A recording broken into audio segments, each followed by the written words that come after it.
ప్రియమైన దేవుని పిల్లారా, ఈరోజు బైబిల్ నుంచి మరొక పాఠాన్ని నేర్చుకుందాం. ఆ పాఠం పేరు నపుంసకత్వం సృష్టి లోపమా లేక దేవుని శాపమా అని. నపుంసకత్వం సృష్టి లోపమా దేవుని శాపమా అని. నపుంసకులు అనగానే ప్రజలలో ఈరోజు ఉన్న ఒక అభిప్రాయం, వీళ్ళు మగవాళ్ళ ఆడవాళ్ళ, పురుషుల స్త్రీల అనే ఒక సందేహం ఎక్కువ మందిలో ఉంటుంది. సమాజం వాళ్ళని వెలివేసినట్లుగా చూస్తుంది, తక్కువ చేసి చూస్తుంది వాళ్ళని, వాళ్ళను వెనకబడిన వాళ్ళుగా లేదా గుర్తింపు లేని జాతిగా ఈరోజు వాళ్ళని పరిగణిస్తుంది యావత్తు సమాజం. కేవలం మన భారతదేశంలోనే ఇంచుమించు 10 లక్షలకు పైగా సంఖ్యలో వీళ్ళు ఉన్నారు. ఇంతకీ వీళ్ళు పుట్టుక వెనుక కారణం ఏంటి? నపుంసకులు అనే ఈ జాతి, ఇది పురుష జాతి కాదు, స్త్రీ జాతి కాదు, కానీ సమాజంలో వీళ్ళు మనకు కనబడుతున్నారు. వీళ్ళు తల్లి గర్భం నుంచి నపుంసకులుగా జన్మించిన వాళ్ళు చాలా ఎక్కువ మంది మనకు కనబడుతున్నారు. తల్లి గర్భం నుంచి నపుంసకులుగా జన్మించిన వాళ్ళు ఉన్నారు అంటే దానికి కారణం ఖచ్చితంగా దేవుడే అయి తీరాలి. ఎందుకంటే నిర్మాణకుడు ఆయన గనుక, తల్లి గర్భమందు నిర్మించిన వాడు ఆయనే గనుక, అవయవాలను ఆయనే అమరుస్తున్నప్పుడు ఈ అమరికలో స్త్రీనిగా చేయాలన్నా పురుషునిగా చేయాలన్న ఆయన సంకల్పం. జెండర్ అనేది మనుషులు డిసైడ్ చేసేది కాదు. వివాహం అనంతరం ఎవరు పుట్టాలి అని భార్యాభర్తలు ఇరువురు అనుకోరు. మనం పురుషునికి అందామా, స్త్రీనికి అందామా, బాలునికి అందామా, బాలికను కందామా అని అనుకోరు. పుట్టాక వాళ్ళు తెలుసుకుంటారు. అవయవాలు ఏర్పడిన తరువాత వాళ్ళు గ్రహిస్తారు, నాకు మగబిడ్డ పుట్టబోతున్నాడు లేదా ఆడబిడ్డ పుట్టబోతుంది అని. కనుక ఈ అవయవ నిర్మాణం అన్నది దేవుని వలనే జరుగుతుందన్నది మనందరికీ తెలుసు. నా తల్లి గర్భమందు నన్ను నిర్మించిన వాడు నీవే, అవయవ నిర్మాణము చేసింది కూడా నీ హస్తములే అంటాడు యోబు గ్రంథం. అవన్నీ మీకు తెలుసు. నీ హస్తములే నాకు అవయవ నిర్మాణము చేసి నన్ను రూపించినవి. ఒకవేళ చూడాలంటే చూడండి, యోబు గ్రంథం 10వ అధ్యాయం 8వ వచనం ఉంటుంది. 8వ వచనం చదవండి. నీ హస్తములు నాకు అవయవ నిర్మాణము చేసి నన్ను రూపించి ఉన్నవి అంటున్నాడు. అంటే తల్లి గర్భములో ఏ శిశువైనా సరే ఈమెను స్త్రీగా భూమి మీదకి పంపుదామా, పురుషునిగా భూమి మీదకి పంపుదామా అన్న నిర్ణయం దేవునిది. స్త్రీ పురుష పుట్టుకలలో దేవుని ఆలోచన ప్రణాళిక. మిగతా అవయవాలని ఒకటే ఇంటర్నల్ ఆర్గాన్స్ అంటారండి. గుండె, ఊపిరితిత్తులు, లివర్, ఇవన్నీ కూడా అందరికీ కామన్గా ఉంటాయి. కానీ ఈ లింగ నిర్ధారణకు వచ్చేసరికి రిప్రొడక్టివ్ ఆర్గాన్స్ అంటారు వాటిని, సంతానోత్పత్తి అవయవాలు. వీటిని చేసేసరికి మార్పు జరుగుతుంది. ఈ మార్పు దేవుని వలనే జరుగుతుంది. స్త్రీలను పుట్టిస్తున్నది ఆయనే, పురుషులను రూపొందించి తల్లి గర్భంలో సమాజంలోనికి పంపుతుంది ఆయనే. కనుక స్త్రీలు పుట్టారు అని బాధపడనూకూడదు, పురుషులు పుట్టారు అని ఆనందపడనూకూడదు. ఇద్దరి జన్మ దేవుని సంకల్పం వలనే జరిగింది, జరుగుతుంది, జరుగుతూనే ఉంటుంది సృష్టి ఉన్నంత వరకు. అలాంటప్పుడు నపుంసకులుగా పుట్టిన వారు లోపాలతో వాళ్ళు పుట్టారు కనుక నేరం ఎవరి మీద వేద్దాం చెప్పండి? ఎవరి మీద వేయాలి? తల్లిదండ్రులా? కాదు. నిర్మాణకుడు దేవుడుగానే కనబడుతున్నాడు. అంటే దేవుడే నపుంసకులుగా వీళ్ళకి జన్మనిస్తున్నప్పుడు పుట్టుకలో వాళ్ళ లోపం ఏముంది? గర్భస్థురాలుగా గర్భవతిగా ఉన్న ఒక స్త్రీమూర్తి ఆహార నియమావళి సక్రమంగా పాటించకుండా పాలని, గుడ్లని, ఆకుకూరలని తినకపోవటం వల్ల పౌష్టికాహార లోపం అంటారు వాటిని తీసుకోకపోవటం వల్ల బిడ్డ లోపాలతో పుట్టొచ్చేమో ఆరోగ్యరీత్యా. కానీ ఈ లింగ నిర్ధారణ విషయంలో మీరు తినే ఆహారం ఏం చేయదు. ఏమంటే ఆకుకూరలు తినడం వల్ల నపుంసకుడిగా పుట్టేసిందను, లేదా నచ్చనివేదో తినటం వలన ఇటువంటి అటు ఇటు కానివారుగా పుట్టారను అని అనుకోవటం అనేది తప్పు. కనుక వీటి వెనక దేవుని హస్తమే ఉంది ఖచ్చితంగా.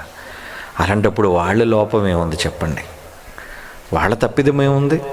అసలు వాళ్ళు తప్పు అనడానికి వీలు లేదు. ఒకవేళ ఈ సమాజం వాళ్ళని తప్పుగా చూసినా సమాజానికి బుద్ధి లేదని చెప్పాలి. బైబిల్ ఒక విశిష్టమైన గ్రంథం అరా, ప్రతిదానికి ఒక చక్కటి వివరణ ఇచ్చేది. ప్రతి సృష్టికి విన్న పూర్వాన్ని అది చెబుతుంది. దేవుడు రాయించాడు మన కోసం.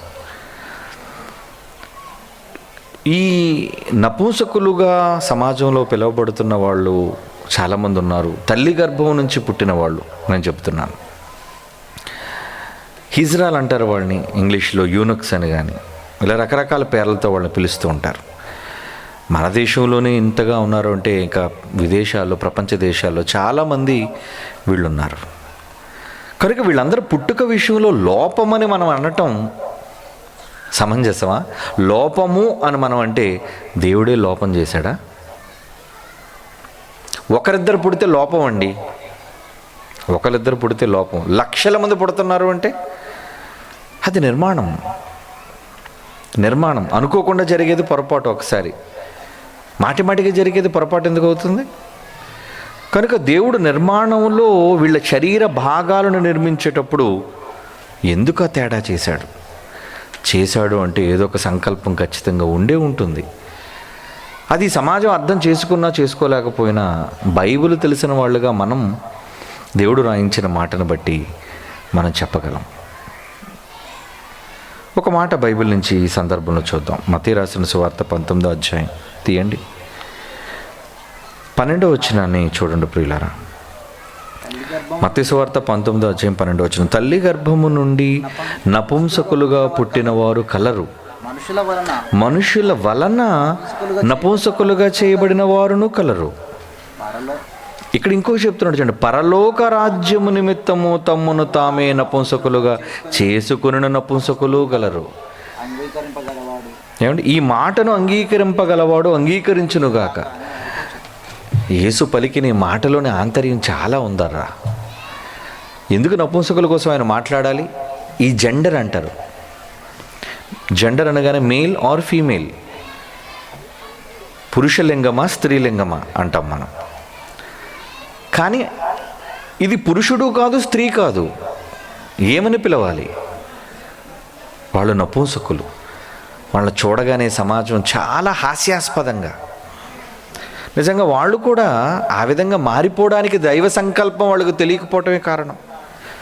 మన బళ్ళు సిగ్నల్స్ దగ్గర ఆగేటప్పుడు, ట్రాఫిక్ సిగ్నల్స్ దగ్గర వాళ్ళు చప్పట్లు కొట్టుకుంటారు. ఎక్కువగా ముంబై, భారతదేశంలోనే ముంబై దీనికి చాలా పెద్ద కేంద్రంగా ఉంటుంది.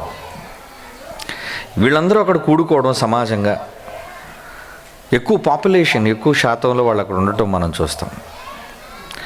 కనుక వాళ్ళ వ్యవహార శైలి మనం చూడగానే, చూస్తే మగ గొంతు, ఆకారం చూస్తే చీర కట్టుకున్నట్టుగా కనబడుతుంటారు.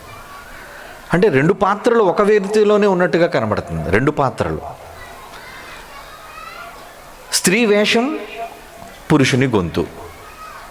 ఇప్పుడే మన పాట విన్నాం కదా, రెండు గొంతులతో పాట.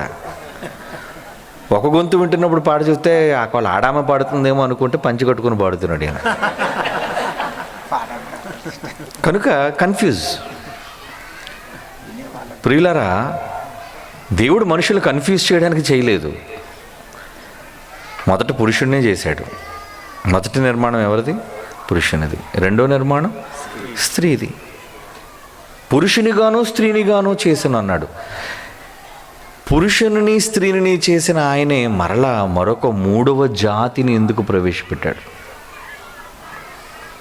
ఎందుకో తెలుసా? మొదటి ఇద్దరు దైవ సంకల్పాన్ని నెరవేర్చడంలో విఫలమయ్యారు కనుక. ఎలా? ఆదాము పురుషుడిగా తన పోలిక తన స్వభావాన్ని కలిగి ఉండవలసిన ఆదాము వైఫల్యానికి గురయ్యాడు. పురుష జాతి, యావత్తు పురుష సంతతి, మన ఆది తండ్రి అయిన ఆదాము చేసిన తప్పిదం వలన తలదించుకోవాల్సిన పరిస్థితి వచ్చింది. ఇక స్త్రీ జాతి, అవ్వను బట్టి ఆమె కూడా తలదించుకోవాల్సిన, వాళ్ళు కూడా ఆ జాతి కూడా తలదించుకోవాల్సిన పని వచ్చింది. కారణం, నేరం చేయడంలో ఇరువురు సమాన వారసులుగా వీళ్ళున్నారు. ఇద్దరు సమాన వారసులు తప్పు చేయటం. అంటే దేవుడు ప్రారంభంలో సృష్టిలో చేసిన తొలి జాతి పురుష జాతి, స్త్రీ జాతి. ఈ రెండు జాతులు దైవ సంకల్పాన్ని నెరవేర్చడంలో విఫలమైపోయారు. ఇప్పుడు ఆయన సంకల్పాన్ని నెరవేర్చేవాళ్ళు ఎవరు చేస్తారు? ఈ రెండు జాతులను చేసి నేను విఫలమయ్యాను కనుక మూడవ జాతిని చేయాలి అనుకున్నాడు. మొదట్లో దేవునికి ఆలోచన లేదండి. పురుషునిగాను స్త్రీనిగానే చేశాడు ఆయన. కానీ మరొక జాతిని చేయాలన్న ఆలోచన ఆయనకు ఎందుకు వచ్చింది అంటే, ఇదిగో ఈ రెండు జాతులు దైవ సంకల్పాన్ని నెరవేర్చడంలో విఫలమయ్యాయి కనుక. అందుకే నపుంసక జాతి అనేది పుట్టింది. అది దేవుని వలనే పుట్టింది అని అనడానికి మనం చదువుకున్న ఈ మాటే కారణం. తల్లి గర్భము నుండి నపుంసకులుగా పుట్టినవారు కలరు. వాళ్ళు స్త్రీలు కారు, పురుషులు కారు. ఏమండి? స్త్రీలు కారు, పురుషులు కారు. అలా ఉండడానికి గల కారణం, దేవుడే వాళ్ళకి జన్మనిచ్చాడు. అలా జన్మనివ్వడం వెనుక ఏదో దైవ సంకల్పం అనేది దాగి ఉంది అని నిజంగా యేసుక్రీస్తు వారు చెబుతున్న మాటలో, మనుషుల వలన నపుంసకులుగా చేయబడిన వారు కలరు అంటే, నిజంగా చరిత్రను మనం ఆలోచిస్తే మనుషుల వలన వాళ్ళ యొక్క అంగాలను తొలగిస్తే వాళ్ళు నపుంసకులుగా మారుతున్న వాళ్ళ సంఖ్య కూడా ఈరోజు ఉంది. ట్రాన్స్జెండర్స్ అంటారు వాళ్ళని. తమ సహజ సిద్ధమైన స్వభావాన్ని మార్చుకొని స్వభావానికి విరుద్ధంగా ఒక పురుషుడు స్త్రీగా మారటం, స్త్రీ పురుషునిగా మారటం ఈరోజు సమాజంలో అదొక ఫ్యాషన్ అయిపోయింది. ఏమండి? ఒకప్పుడు స్త్రీలు అనేసరికి వాళ్ళ కట్టు, వాళ్ళ వస్త్రధారణ చూస్తే వీళ్ళు స్త్రీ అని చెప్పగలం. ఈరోజు సమాజాన్ని చూస్తే అండి పురుషులలాగే స్త్రీలు కూడా ప్యాంట్లు, షర్ట్లు, జీన్స్, టీషర్ట్స్ వేసుకు తిరుగుతున్నారు. వెనక నుంచి చూస్తే వీళ్ళు ఎవరో మనం పోల్చుకోలేము. ఒకవేళ జుట్టును బట్టి అంటే ఒకవేళ కటింగ్ చేయించుకుంటే పురుషుడైనా మనం అనుకుని పొరపడతామేమో. కాబట్టి కంప్లీట్గా ఈరోజు సమాజం ఎలా మారిపోయిందంటే ఏ జాతి అనేది మనం పోల్చుకోలేము. వీళ్ళు వాళ్ళలాగా వ్యవహరిస్తున్నారు, వాళ్ళు వీళ్ళలాగా వ్యవహరిస్తున్నారు. దేవుడు ఆరంభంలో ఈ రెండు జాతుల వల్ల విసిగిపోయిన వ్యక్తి ఒక నూతన జాతికి జన్మనివ్వాలి అనుకున్నాడు. అదే నపుంసక జాతి. అందుకంటున్నాడు, తల్లి గర్భం నుండి నపుంసకులుగా పుట్టిన వారు కలరు, మనుష్యుల వలన నపుంసకులుగా చేయబడిన వారు కలరు అని. పరలోక రాజ్యము నిమిత్తము తమ్మును తాము నపుంసకులుగా చేసుకుని నపుంసకులు కలరంటే ఏంటి? పరలోక రాజ్యానికి నపుంసకత్వానికి ఎందుకు లింక్ పెట్టాడు ఇక్కడ? పరలోక రాజ్యం కోసం నపుంసకులుగా మారడం ఏంటండి? నపుంసకుడు అంటే మీరేం మాట్లాడతారు? తేడా అని, మాడ అని మాట్లాడతారు కదా. తప్పుడు మాటలు అవన్నీ. షండుడని రకరకాల మాటలు బైబిల్లో మనకు కనబడతాయి. అంటే ఈ గౌరవప్రదమైన పదాలు. షండు అంటే ఒక గౌరవప్రదమైన పదం, నపుంసకుడు అంటే ఒక గౌరవప్రదమైన పదం. ఏమండి? తేడా అండి, మాడ అండి అని మాట్లాడడం ఒక ఏమంటారు దాన్ని, జుగుప్సాకరమైన భాష అంటారు దాన్ని. కాబట్టి మనుషులు వాళ్ళ హేళన చేస్తారు. వీళ్ళేదో తక్కువ జాతి అండి, వీళ్ళు పనికిరాని జాతి అండి, వీళ్ళు అటు ఇటు కాని వాళ్ళండి. కొన్ని సందర్భాల్లో మనుషులకి ఎంచపరచడానికి నువ్వు తేడా అని అడుగుతారు. కానీ ఆ జాతి పుట్టడం వెనుక దేవుని ఆలోచన ఉందని అడిగే మూర్ఖులకి తెలీదు. కనీసం నపుంసకులుగా పుట్టిన వాళ్ళకు కూడా తెలియదు. వాళ్ళకెవరు చెప్పారు? ఈ రోజున వాళ్ళు కూడా బైబిల్ చదివితే అసలు వాళ్ళ జాతి ఎందుకు పుట్టిందో వాళ్ళకి అర్థమయ్యేది. ఆ జాతిని చూచి పురుష జాతి, స్త్రీ జాతి ఏమి నేర్చుకోవాలనేది మనకు అర్థం కావాలి. ఏమంటే ఆ జాతిని చూసి మీరు ఏమి నేర్చుకుంటారు? వాళ్ళే నేర్చుకుంటారని వాళ్ళు చూసిరంటే చప్పట్లు కొట్టడం కనబడుతుంది, మనకి డబ్బులు అడగడం కనబడుతుంది. ఏదో వాళ్ళని చూడగానే అసహించుకునేటట్లుగా ఏదో రోతగా మనకు అనిపిస్తుంటుంది. కానీ ప్రకృతిలో దేవుడు చేసిన ప్రతి దానిని పరిశీలించి తెలుసుకుంటే అందులో మీకు జ్ఞానోదయం ఉంటుంది, ఉపదేశం ఉంటుంది మీకు. ఆ ఉపదేశాన్ని ఎవరు ఎంతమంది తెలుసుకోగలుగుతున్నారు అని ఏ జాతినైతే మనం కించపరిచి చూస్తున్నామో ఆ నపుంసక జాతి పరలోక రాజ్యము నిమిత్తం నపుంసకులుగా చేసుకునేవారు కలరు అంటున్నాడండి. అంటే పరలోక రాజ్యం కోసం నపుంసకులు కావాలా, లేదా పరలోక రాజ్యం నపుంసకులుదా? ఇక్కడ ఏదో కొంచెం మనకు తేడాగా అనిపిస్తుంది. ఇక్కడ పరలోక రాజ్యం నిమిత్తం నపుంసకులుగా ఉన్నవారు అంటే కొంపతీసి పరలోక రాజ్యం అంతా వీళ్ళదేనా? నపుంసకులదేనేమో. పరలోక రాజ్యం నిమిత్తము పురుషులుగా చేసుకున్న వాళ్ళు, స్త్రీలుగా ఉన్నవాళ్ళు అని చెప్పాడు అక్కడ యేసుక్రీస్తు వారు. ఆ మాట చదవడం మరలా మాట. పరలోక రాజ్యము నిమిత్తం తమ్మును తామే అంటే ఇక్కడ ఎవరైనా సరే కానివ్వండి, స్త్రీ పురుష జాతి ఎవరైనా కానివ్వండి, తమ్మును తామే నపుంసకులుగా చేసుకొనిన వారును గలరు. నపుంసకులు గలరు అంటే ఇక్కడ మీరు బాగా అర్థం చేసుకోవాల్సింది ఏంటంటే పరలోక రాజ్యంలో నపుంసకులకే ప్రవేశం ఉంది. అయితే మా జాతి అంతా ఏమైపోయిన పురుషులు స్త్రీలు ఒకవేళ మీరు కంగారు పడుతున్నారేమో. కంగారు పడాలి, తప్పదు. మీరు స్త్రీలుగా పురుషులుగా ఉంటే మాత్రం మీకు పరలోక రాజ్య ప్రవేశం లేదు, నేను చెప్పేస్తున్నాను ఇప్పుడు. మరైతే మమ్మల్ని కూడా ఆపరేషన్ చేయించుకోమంటారని అనుకోవచ్చు. ఏం ఆపరేషన్ అవసరం లేదు, నేను చేసి అదే ఆ పెద్ద ఆపరేషన్ మీకు ఈరోజు. ఏమండి వినాలి ఈ మాటలు. మీరు సెమినార్కి వచ్చారంటే ఏదో నేర్చుకుని వెళ్ళాలి కదా.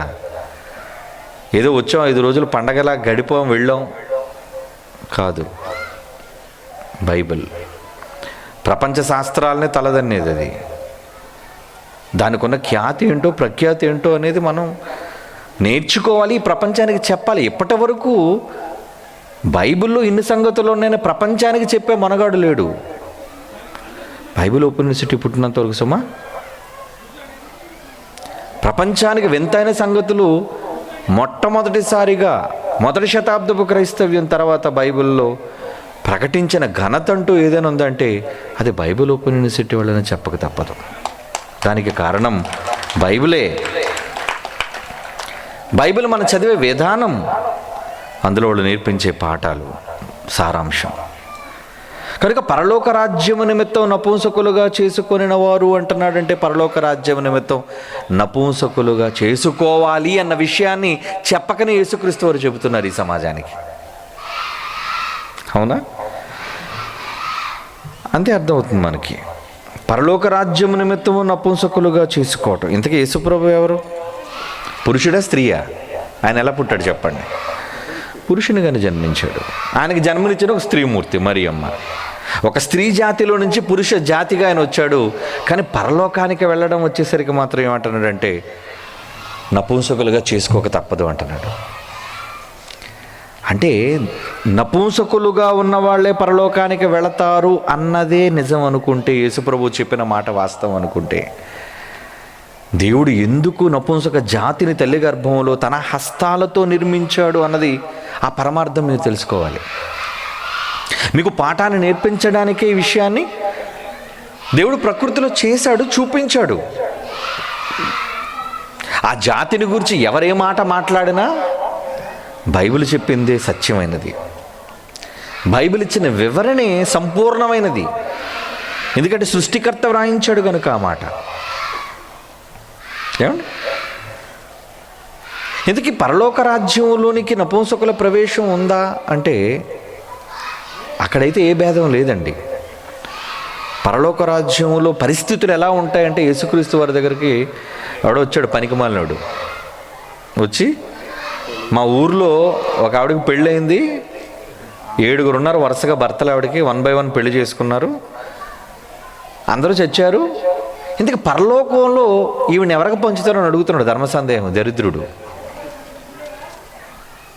అంటే ఎవరిని ఈమెకు భాగస్వామిగా ఇస్తాడు అక్కడ దేవుడు. అప్పుడు యేసు అన్న మాట ఏమన్నాడు చూడండి ఒకసారి ఆ మాట. మత్తయి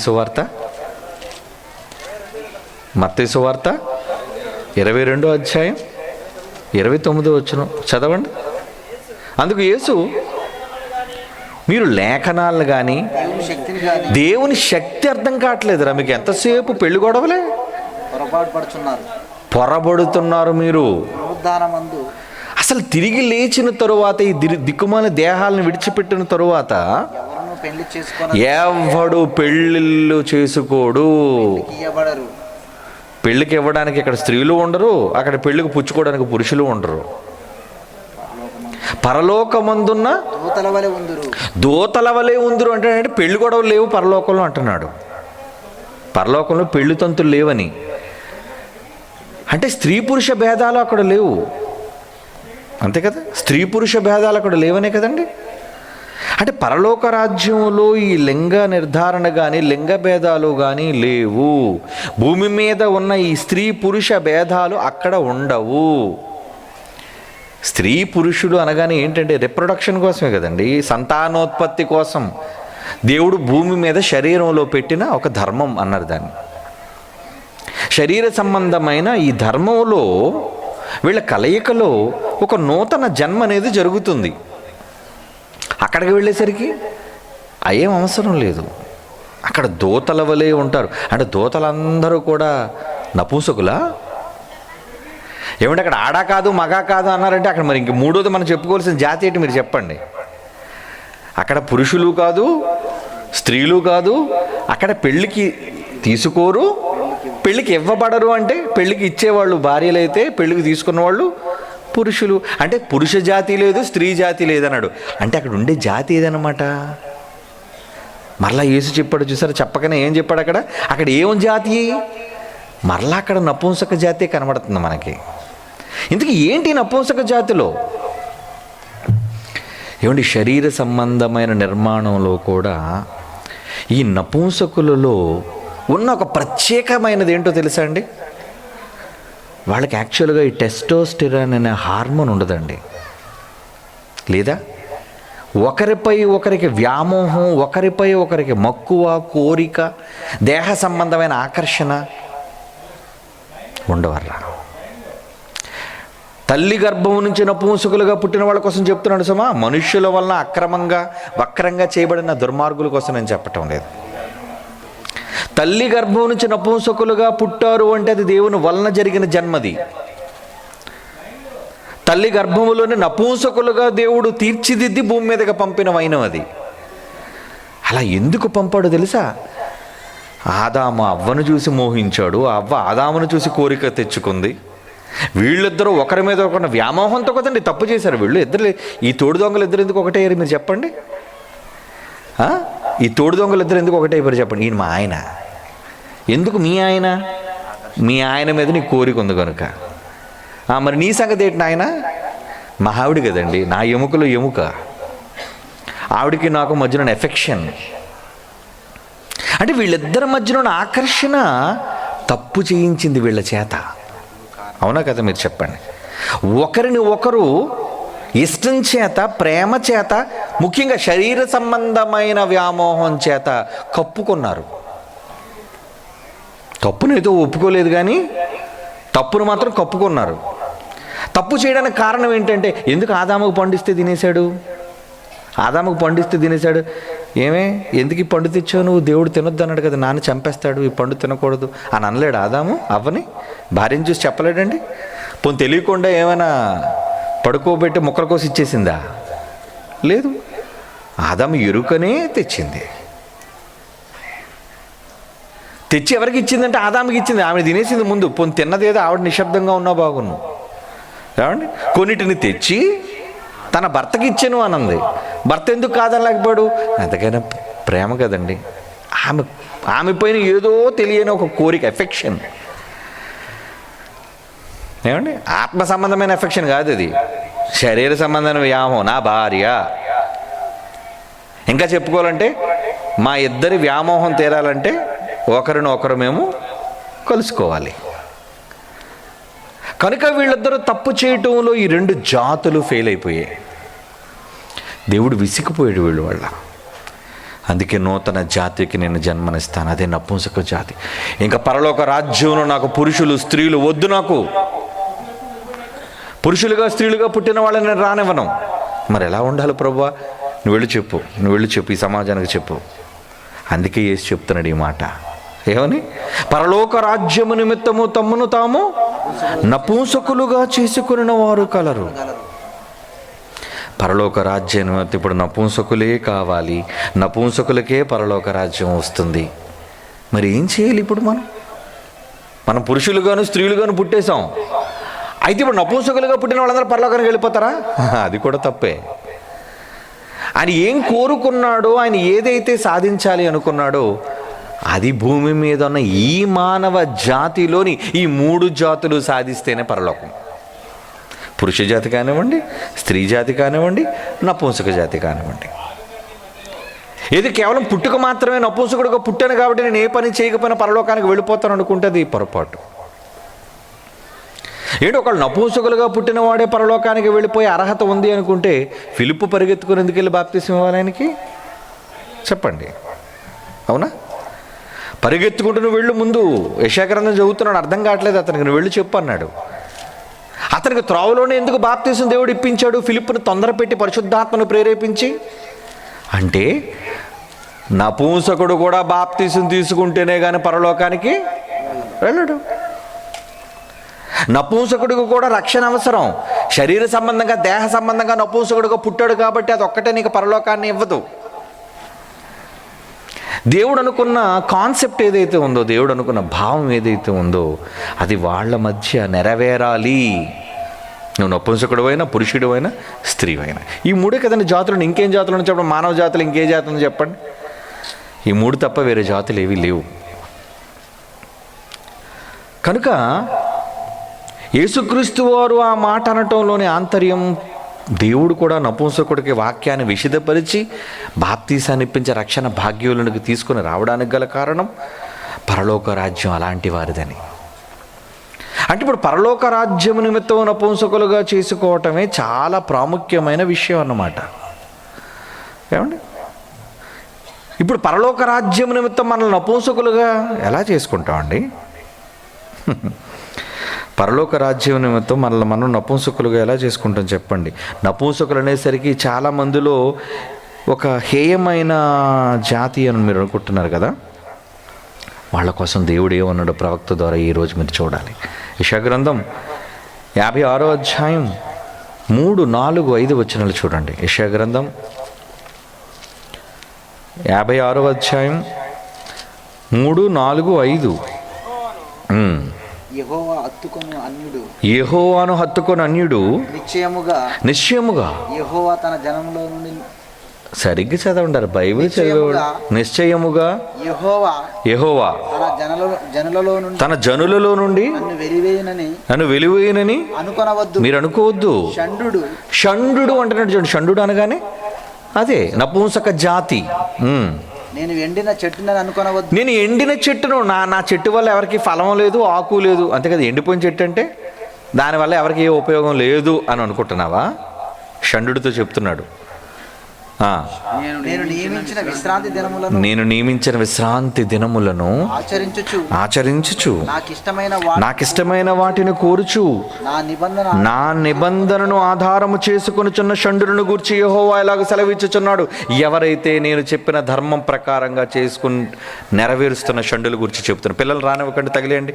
ఆ డిస్టర్బెన్స్ తల్లిదండ్రులందరికీ అవుట్ అవుట్ పంపించేయండి అక్కడ.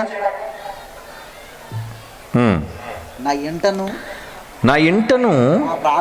నా ప్రాకారములోను ఒక భాగమును వారికి ఇచ్చేదను. దేవుడు అంటున్నాడు చూడండి. షండులారా, తల్లి గర్భంలో నుంచి మీరు నపుంసకులుగా పుట్టారు కదా, మాకేమీ లేదు, మేము తిరస్కరింపబడిన తృణీకరింపబడిన జాతి అని మీరు అనుకుంటున్నారు కదా. యెహోవా ఏమంటాడో తెలుసా? ఈ మాట వినండి. నా ప్రాకారములలో, నేనుండే స్థలములో నా ఇంటను ఒక భాగం, ఒక షేర్ మీకు ఇచ్చేస్తాను అంటున్నాడు చూడండి. అంటే పరలోకంలో కూడా నపుంసకులకు షేర్ ఉందా? ఉందనే కదా అక్కడ అర్థం. నపుంసకులకు పరలోకంలో షేరా? అవును, ఆయన శరీరంలో అలా పుట్టించాడండి. నా తప్పేముంది? నేను నపుంసకుడిగా పుట్టడం నా తప్ప? నా తప్పేం లేదు. నన్ను కన్నది, నాకు జన్మనిచ్చినది, నాకు అవయవ నిర్మాణం చేసింది ఆయన కాబట్టి నా లోపమే ఉంది. లోపము అని సమాజం అనుకుంటుంది, తప్పు. అది లోపము కాదు. నిన్న పాఠంలో మీరు విన్నట్టు మేలు జరిగినా కీడు జరిగినా అది దైవ సంకల్పంలోని భాగం. అలాగే వీళ్ళు స్త్రీగా జన్మించినా పురుషునిగా జన్మించినా చివరకు మధ్యస్థంగా నపుంసకులుగా జన్మించినా అది దేవుని ఉద్దేశం. కనుక మిమ్మల్ని కనటంలో, మీకు జన్మనివ్వటంలో నా ఉద్దేశం ఉంది కనుకనే దేవుడు అంటున్నాడు, నా ప్రాకారములలోనూ నా ఒక భాగము వారికి ఇచ్చేదను అని ఇంకో మాట చెప్తున్నాడు చూడండి. కొడుకులను కూతుళ్ళును అనిపించుకున్నట కంటే వద్దురా ఈ దిక్కుమాలు కొడుకులు కూతురు నాకు వద్దురా. మొదటి కొడుకు నా కొంప ముంచాడురా, మొదటి కూతురు నా కొంప ముంచిందిరా. కొడుకులు కూతుళ్ళు అని పిలుచుట కంటే శ్రేష్టమైన పేరు వారికి పెట్టుచున్నాను. కొట్టివేయబడని నిత్యమైన పేరు వారికి పెట్టుచున్నాను. ఏంటండి ఈ జాతికి ఎంత ప్రయారిటీ? ఈ జాతికి ఏంటండి ఎంత ఇంపార్టెన్స్ ఇస్తున్నాడు దేవుడు? భూమి మీద బ్రతుకుతున్న మిగిలిన పిల్లలందరినీ నపుంసకులుగా బతకమంటున్నాడు దేవుడు. వద్దు కొడుకని చెప్పదు నాకు, నాన్న నీ కూతుర్ని షటాప్, కూతురని కొడుకని చెప్తే నాకు ఇష్టం లేదు. ఆ పేరు చెప్పొద్దు, నేను విసిగిపోయాను ఆ పేరు విని. నాకు వినబడవలసింది ఒక కొత్త పేరు, అది నేనే పెడతాను. కొత్త పేరు ఇచ్చాడు మనకి. ప్రకటన గ్రంథం చూడండి ఏమిచ్చాడు. నన్ను క్షమించాలి, టైం లేదు, 1:15. రేపు నేను జాన్సన్ గారి క్లాసులో నేను 4 గంటలకు వచ్చేస్తాను, 5వ క్లాస్ ఆయనకి ఇచ్చేస్తాను, ఎంతవరకు చెప్పుకున్నా పర్లేదు. ప్రకటన గ్రంథం 2వ అధ్యాయం 17వ వచనం చూడండి. ప్రకటన గ్రంథం 2వ అధ్యాయం 17వ వచనం. క్విక్ చదువున్నాను, నువ్వు చదువు. సంఘముతో ఆత్మ చెబుతున్న మాట చెవి గలవాడు. మీ అందరికి చెవులు ఉన్నాయి కదా, 2 చెవులు వినండి. జయించువానికి జయశాలులకు మరుగయున్న మన్నాను జ్ఞానాన్ని భుజింపచేస్తాను, మరియు అతనికి తెల్ల రాతినిత్తును, ఆ రాతి మీద చెక్కబడిన ఒక కొత్త పేరు, ఆ రాయి మీద చెక్కబడిన కొత్త పేరు అంటున్నాడు చూడండి. కొత్త పేరు, అదే విషయాలు చెప్పిన పేరు. కొడుకు కూతుర్ల పేర్లు నాకొద్దు, కొత్త పేరు వాళ్ళకి ఇస్తాను, అది పొందాలి అంటున్నాడు చూడండి. పేరు పొందాలి అంటే పేరు పెడితే వచ్చేది కాదు, అది నువ్వు పొందుకుంటే వచ్చే పేరు. అది ఎవరికి తెలియదు, పొందిన వానికే తెలుస్తుంది. అది ఎవరికి తెలియదు అంటే నువ్వు ఇంతకీ నీ పేరు ఉందో లేదో, ఆ పేరు నువ్వు పొందుకునో లేదో నీకే తెలియాలి.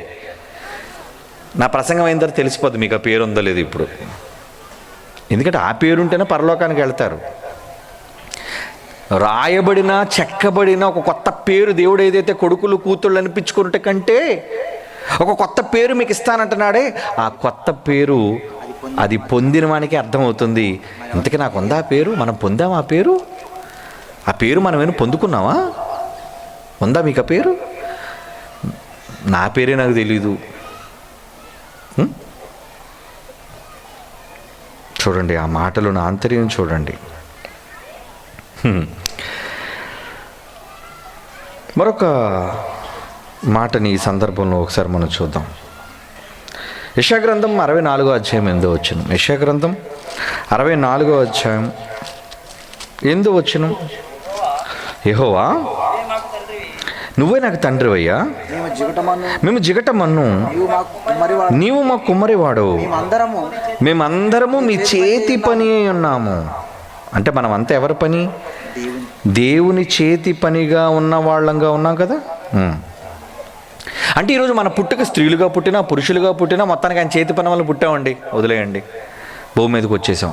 కానీ పరలోక రాజ్యానికి వెళ్ళటానికి మాత్రం కొత్త పేరు పొందితేనే కానీ, తెల్లరాతిని చెక్కిన పేరును మనం పొందితే కానీ పరలోకానికి వెళ్ళలేం. మరి ఇప్పుడు ఈ పేరు పొందాలి అంటే ఏం చేయాలి? ఈ పేరు పొందాలి అంటే ఏం చేయాలండి? గలతీ పత్రిక 3వ అధ్యాయం 26వ వచనం ఒక మాట చూద్దాం. గలతీ పత్రిక 3వ అధ్యాయం 26వ వచనం. యేసుక్రీస్తునందు మీరందరూ విశ్వాసము వలన దేవుని కుమారులై ఉన్నారు. క్రీస్తులోనికి బాప్తిసము పొందిన మీరందరూ క్రీస్తును ధరించుకొని ఉన్నారు. ఇప్పుడు చూడండి, మీ అందరి మీద ఒక ముసుగు వచ్చేసిందట, ఒక మేకప్. మీరు బాప్తిసం తీసుకున్నారు కదా, బాప్తిసం తీసుకున్నారు అంటే మీ మీదకి ఒక ముసుగు వచ్చింది, ఒక తొడుగు వచ్చింది. ఆ తొడుగులో ఏముందట? క్రీస్తు యేసును ధరించుకొని ఉన్నారు అంటున్నాడు కదా. క్రీస్తు యేసును ధరించుకొని ఉన్నారు. అందులో ధరించుకున్న తరువాత ఇందులో యూదుడని లేదు, గ్రీసు దేశస్థుడని లేదు, దాసుడని లేదు, స్వతంత్రుడని లేదు, పురుషుడని స్త్రీ అని లేదు అంటున్నాడు. చూడండి, అంటే యేసుక్రీస్తును ఎందరైతే ధరించుకుంటారో వాళ్ళలో స్త్రీ పురుష భేదాలు లేవు. ఇంతకీ యేసుప్రభు ఎవరు? స్త్రీయే పురుషుడు ఆయన? యేసుప్రభు ఎవరు ఇంతకీ? మనం అనుకుంటున్నాం పురుషుడు అని మనం అనుకుంటున్నాం, కానీ దేవుడు యేసుప్రభును పురుషుడిగా చూడటం లేదు. యేసుప్రభువును దేవుడు స్త్రీగా చూడటం లేదు. మరి ఎవరిగా చూస్తున్నాడు? ఆయన ధరించుకోమంటున్నాడు. ఆ ధరించుకున్న వాళ్ళలో ఒకళ్ళు ఎవరైతే యేసుప్రభువును ధరించుకుంటారో వాళ్ళు స్త్రీలుగాను కనబడరట, పురుషులుగాను కనబడరట. అంటే మూడవ జాతిగా కనబడతారనమాట. అంతే కదండి. నువ్వు పురుషుడివి కావు, స్త్రీవి కాదంటే నువ్వు ఎవరు? మరి నువ్వు ఎవరిని వచ్చి ఏమండి మీరు అక్కడ మీ జెండర్ అన్న దగ్గర అప్లికేషన్ ఇప్పుడు మీరేమండి మేలా ఫీమేల్ అని అంటే నేను మేలు కాదండి ఫీమేలు కాదండి అంటే వాళ్ళు నేను చూస్తారు పైనుంచి కిందకి ఇలాగా. అదా నువ్వు అని అడుగుతాడు. ఇప్పుడు యేసు ప్రభువుని ధరించుకొని మీరందరూ ఎవరు? అదా? అదే అదే. ఇదేంటండి ఇలా చెప్తున్నారంటారా? బైబిల్ ఇది. ఇలా చెప్పినోడు ఎవడు దొరకడు మీకు. ఏమండి, అసలు పేరు పెట్టుకోవడానికి అసహించుకొని అలా చెప్పుకోవడానికే సిగ్గుపడే మనల్ని ఒరే మీరంతా నపూసకులు రా అని దేవుడు అంటున్నాడంటే ఎలా ఉంది చెప్పండి ఒకసారి మనందరికీ. ఆ ఫీలింగ్ ఎలా ఉంది? ఏంటి నేను తేడాగాడినా? ఇంకా పచ్చిగా నేను మాడగాడినా? అవును, మాడగాడివే. క్రీస్తును ధరించుకున్న వాళ్ళందరూ కూడా స్త్రీ పురుష భేదాలు లేవు వాళ్ళకి. ఇంతకీ యేసుప్రభు ఎలా బ్రతికాడు? యేసుప్రభు ఎలా బ్రతికాడు చూద్దామండి. రోమిలికి రాసిన పత్రిక 15వ అధ్యాయం ముగించేసుకుందాం, టైం లేదు. కట్టే కొట్టే తెచ్చి చెప్పి ముగించేస్తున్నాను మీకు. రోమపత్రిక 15:3. క్రీస్తు కూడా తన్ను తాను సంతోషపరుచుకొనలేదు. ఎలా బ్రతికాడు ఆయన? తన్ను తాను సంతోషపరుచుకొనలేదంటే ఈరోజు స్త్రీ జాతి పురుష జాతి ఏం చేస్తుంది చెప్పండి? ఏమండి నేను మిమ్మల్ని సంతోష పెట్టాలి అని అంటే అది ఉత్తుదే. ఆయన సంతోష పెట్టడం కాదు, ముందు ఈవిడ సంతోషం. పురుషునిలో అమ్మాయి నిన్ను సంతోష పెట్టడం కాదు, ముందు నన్ను నేను సంతోష పెట్టుకోవడం. ఈ దౌర్భాగ్యపు జాతి మాట్లాడే మాటలు చూడండి. ప్రతి ఒక్కడు తన్ను తాను సంతోష పెట్టుకుంటాడు. అవునా కదా? పెళ్ళెందుకురా నీకు? భార్యను సుఖపెట్టడానికి కాదు. షటాప్, తప్పుడు మాట అది. నువ్వు సుఖపడ్డానికి అని చెప్పు. అవునా? నీకు ఎందుకమ్మా పెళ్ళి? మరి నాకు ఎవరో దిక్కు ఉండాలి. దిక్క మీ నాన్న దిక్కున్నాడు వద్దా? మీ అన్న దిక్కున్నాడు వద్దొద్దు. పురుషుడు భర్త ఎందుకు కావాలి? నీ కోరిక నువ్వు తీర్చుకోవడానికి, నిన్ను నువ్వు సంతోష పెట్టుకోవడానికి. ఏమండి పచ్చిగా ఉన్న ఇది నిజం. నిజం ఒప్పుకోవాలి. దేవుడు నిజాన్ని రాయించాడు. చదవండి మరలా మాట. యేసు ప్రభువును ధరించుకుంటే ఆయన ఎలా బ్రతికాడండి సమాజంలోనికి వచ్చి? క్రీస్తు కూడా తన్ను తాను సంతోషపరుచుకొనలేదు కానీ దేవుని సంతోషపరచడం కోసం బతికాడండి. భూమి మీద పుట్టిన తర్వాత ఏం కోరుకున్నాడు చెప్పండి ఆయన? భార్య, ఆస్త, ఇల్లా, పిల్లల, బంధువుల, మనకున్నవి ఏవి ఆయన కోరుకోలేదండి. అదండి ఆయన బ్రతికాడు. ఈ లోకములో ఉన్న దేనిని ఇది నాది అనుకోలేదండి. అంటే దేవుని కోసం ఒక నపుంసకుడుగా యేసుక్రీస్తు బతికాడు. తన శరీరంలో కోరికలను చంపేసుకున్నాడు. లేవు కోరికలు. నిజంగా మెడికల్గా కూడా అండి ఈ నపుంసక జాతిలో సెక్స్ డ్రైవ్ అంటారు దాన్ని. అంటే వాళ్ళలో కోరికలు ఉండవు. పురుషుని చూసినవాడిని స్త్రీకి కోరిక వచ్చినట్లు, స్త్రీని చూసినవాడిని పురుషునికి కోరిక వచ్చినట్టు వాళ్ళకి ఎవరి మీద కోరికలు లేవు. ఈ సమాజం చెడిపేసింది వాళ్ళని. దేవుడు చేసిన పవిత్రమైన మూడో జాతిని కూడా కళంకపరిచింది ఈ సమాజం. నిజానికి వాళ్ళ శరీర ధర్మాన్ని ఆలోచిస్తే అసలు వాళ్ళ కోరికే లేదు. అప్పుడప్పుడు కోరిక లేని మగవాడిని చూసి ఇంపార్టెంట్ అంటారు. ఇంపార్టెంట్ అంటే వీడికి భార్య మీద కోరిక కలగట్లేదండి, అయితే వీడి తేడా అనమాట అనుకుంటారు. వీడికి భార్య మీద కోరిక లేదండి అంటే కోరికలు లేనివాడు నపుంసకుడు అన్నమాట. ఇప్పుడు దేవుని కోసం పరలోకంలోనికి వెళ్ళాలనుకునే నపుంసకుడు ఏముండాలి? వాడికి ప్రధాన అర్హత కోరికలు చంపుకున్నవాడు. తనకిది కావాలి అని కోరికలను ఏది కోరుకొనివాడు వాడే నపుంసకుడు. దేవుడు వాడికి పెట్టిన పేరు కొత్త పేరు. ఇది పొందిన వాడికే తెలుస్తుంది. ఇంతకీ ఇప్పుడు అది మనకు ఉందా? ఇప్పుడు ఆ పేరు మనం పొందుకున్నామా? ఆ పేరు పొందుకున్నామంటే మీరు ఏది దేవుని కోసం మీరు వదిలేసుకున్నారు మీరు చెప్పండి. దేవుని కోసం మీరు ఏది త్యాగం చేశారు మీరు చెప్పండి. అప్పుడే మీరు నపుంసకులు. అప్పుడే పరలోక రాజ్యం నపుంసకులుగా మీరు చేయబడిన వారని అర్థం. పెళ్ళికి చేసుకోవాలనుకుంటే యేసుప్రభు పెళ్లి చేసుకోలేడా? నాకు వద్దు పెళ్ళి, టైం లేదు, నాకు ఇల్లు కడతాను ప్రభు, నాకు వద్దు ఇల్లు. అంటే భూమి మీద ఉన్న దేనిని కూడా తనకు కావాలి అని కోరుకోకుండా తనకున్న వాటిని అన్నిటినీ కూడా వదులుకున్నవాడే షండు, నపుంసకుడు. పాపం ఆయన మహానుభావుడు మార్గంలో నడిచినవాడనండి పౌలు గారు. ఆయన అంతే, పెళ్ళి లేదు, ఏమీ లేదు. ఆయన స్వభావం ఎలా మారిపోయిందంటే పెళ్ళి ఒక్కటే కాదనుకోవడం కాదండి. ఒకసారి ఆయన ఫిలిప్పీ పత్రిక 3:7 చూడండి. యేసు క్రీస్తు బాటలో నడిచిన పౌలు క్రీస్తును పోలి నేను నడుచుకుంటున్నాను అంటున్నాడు. మీరు నాలా నడుచుకోండి అంటున్నాడు.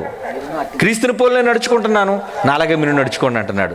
ఆయన ఎలా నడుచుకున్నాడు పౌలు గారు? ఫిలిప్పీ పత్రిక 3:7 చదవండి.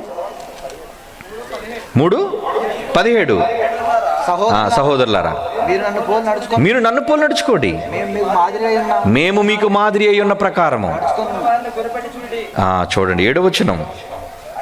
ఆయనను ఏదైతే నాకు లాభకరములై ఉన్నవో వాటన్నిటినీ క్రీస్తు నిమిత్తం నష్టముగా ఎంచుకుంటుని నిశ్చయముగా ప్రభువైన యేసుక్రీస్తును గూర్చిన అతిశయ శ్రేష్టమైన జ్ఞానం. అంటే అన్ని నష్టంగా ఎంచేసుకున్నాడా?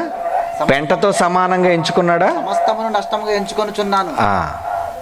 అంటే ఇది నాకు కావాలి అని కోరుకోకుండా అన్నిటినీ పరలోక రాజ్యం కోసం వదిలేసుకున్నవాడేనండి నపుంసకుడు. 11వ వచనంలో కూడా అదే అంటాడు. సమస్తమును నష్టపరుచుకొని పెంటతో సమానంగా ఎంచుకొనిచున్నాను. అదేనండి పరలోకానికి మీకు కావలసిన మొట్టమొదటి అర్హత. అర్హత మీలో ఉంటే మీకు పేరు వచ్చేసినట్టే, మీ పేరు పొందేసుకున్నట్టే. అంటే భూమి మీద బ్రతుకుతున్న మీరు అలా ఉంటేనే పరలోక రాజ్యానికి హక్కుదారులు అవుతారు. అందుకే 1 కొరింథీ పత్రిక పౌలు గారు అంటున్నారు 7వ అధ్యాయంలో 29 ఏమండి? 1 కొరింథీ 7:29 సహోదరులారా నేను చెప్పినది ఏమనగా కాలము చాలా తక్కువగా ఉంది. ఇక మీదట భార్యలు కలిగిన వారు, పెళ్ళైందా? డోంట్ వరీ, కలిగిన వారు అరే చంపేసుకోరా కోరికలు. అంటే భార్యను సుఖపెట్టద్దని కాదు, 24 గంటలు గిరిగిరా దాని చుట్టూ తిరగకుండా. ఏమండి? భార్యలు కలిగిన వాళ్ళు భార్య లేనట్టును, ఏడుస్తున్న వాళ్ళు ఏడవనట్టును, సంతోషపడేవారు సంతోషపడనట్టును, కొనువారు తాము కొనినది తమది కానట్టును, ఈ లోకమును అనుభవించువారు అమితముగా అనుభవింపనట్టును ఉండవలెను. అంటే వద్దనుకోవడం అండి, కాదనుకోవడం అండి, వాటికి ప్రాధాన్యత ఇవ్వకపోవడం అండి, అన్నిటినీ నష్టపరుచుకోవడం అండి, దేవుని కోసం వదిలేసుకోవడం అండి. ఇదే నా పరలోకానికి అర్హత. యేసుప్రభు అందుకే ఒక నపుంసకుడుగా మారిపోయాడు, పౌలు ఒక నపుంసకుడుగా మారిపోయాడు, బాప్తిస్మం ఇచ్చి యోహాను నపుంసకుడుగా మారిపోయాడు, పేతురు, అపోస్తలులు, 1వ శతాబ్దపు శిష్యులు వాళ్ళంతా నపుంసకులు కదా. ఇదిగోండి అపోస్తలులు మొత్తం అమ్మేశాం, ఇచ్చేసాడు బర్నబా. నాకు భూములు ఉన్నాయండి, అమ్మేశానండి. నాకు ధనం ఉందండి, పంచేయండి. నా దగ్గర బంగారం ఉందండి, దేవుని కోసం వాడేయండి. నా దగ్గర డబ్బు ఉందండి, దేవుని కోసం ఖర్చు పెట్టేయండి. పరలోక రాజ్యము నిమిత్తము తమ్మును తాము నపుంసకులుగా చేసుకోవడం అంటే ఇదే. ఎందాడు మీరు ఆ మాట చదివినప్పుడు మీకు అర్థం కాలేదేమో, ఇప్పుడు మీకు అర్థమైంది. దేవుడు ఎందుకు నపుంసక జాతిని ఈ ప్రపంచానికి చూపించాడు తెలుసా? ఒరే, ఈ స్త్రీ పురుషుల కోరికల వ్యామోహాలతో ఒకరికొకరు ఆకర్షణలో లోనే చావకుండా ఈ జాతిని చూడండి రా, అందులో కోరిక లేని జాతిని పుట్టించాను నేను. ఏది నాకు కావాలి అన్న కోరిక లేని నిర్వీర్యం అనుకునే జాతిని పుట్టించాను. అలా మీరు ఉండాలి. అందుకే యేసు అన్నాడు, పరలోక రాజ్యము నిమిత్తము తమ్మును తామే నపుంసకులుగా చేసుకున్న ఎందరండి 1వ శతాబ్దపు క్రైస్తవులు. వాళ్ళందరూ ఆశను చంపేసి. నిజంగా మనమేమో లోకంలో ఉన్న వాళ్ళని చూసి ఎవడైనా చీర కట్టుకొని మగోడు కొంత మాట్లాడితే ఇది తేడాగాడండి, మాడాగాడండి మాట్లాడతాం. ఈరోజు ఒక నిజం చెప్పమంటారా? క్రీస్తులోనికి బాప్తీసం తీసుకొని అటు లోకాన్ని కావాలని మోహించే మనం నిజంగా తేడాగాళ్ళు, మాడగాళ్ళు. అవునా కదా? మీరు చెప్పండి. మనమే ఆ జాతిని చూసి అసహించుకోవడం కాదు, చీయండి ఇది తక్కువ జాతిని. మరి నువ్వేం చేస్తున్నావు? యేసులోనికి బాప్తీసం తీసుకున్నావు, బంగారం కావాలి. యేసు కోసం బాప్తీసం తీసుకున్నావు, భూములు కావాలి. యేసు కోసం బాప్తీసం తీసుకున్నావు, నీకు అన్నీ కావాలి. దేన్ని వదులుకో యేసు ప్రభు కోసం. మరి నువ్వు తేడాగాడు కాకపోతే నేనేమనాలి? అంటే 50-50 గాడు నువ్వు. అటు ఉండట్లేదు, ఇటు ఉండట్లేదు. నువ్వు క్రీస్తులోనికి కావాలంటే ఇది వదిలేసుకో, లేదు ఇది కావాలా క్రీస్తుని వదిలేసుకో. నాకు క్రీస్తులోనూ కావాలి, లోకంలోనూ కావాలి. వీళ్ళు కాదా 50-50 గాళ్ళు?